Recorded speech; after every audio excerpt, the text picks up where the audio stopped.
سفیان بن عینہ نے بیان کیا، ان سے ایوب سختیانی نے، ان سے محمد بن سیرین نے اور ان سے انس رضی اللہ عنہ نے بیان کیا کہ صبح ہوئی تو نبی کریم صلی اللہ علیہ وسلم خیبر میں داخل تھے۔ اتنے میں وہاں کے رہنے والے یہودی پھاوڑے اپنی گردنوں پر لیے ہوئے نکلے۔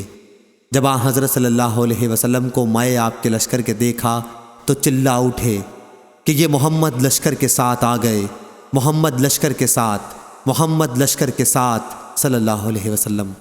چنانچہ وہ سب بھاگ کر قلعہ میں پناہ گزیں ہو گئے۔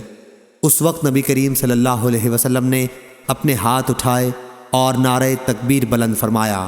ساتھ ہی ارشاد ہوا کہ خیبر تو تباہ ہو چکا، کہ جب کسی قوم کے آنگن میں ہم اتر آتے ہیں تو ڈرائے ہوئے لوگوں کی صبح بری ہو جاتی ہے۔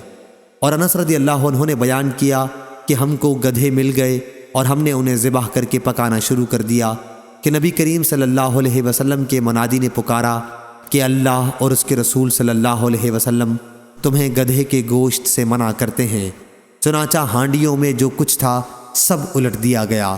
اس روایت کے مطابق علی نے سفیان سے کی ہے کہ رسول اللہ صلی اللہ علیہ وسلم نے اپنے دونوں ہاتھ اٹھائے تھے۔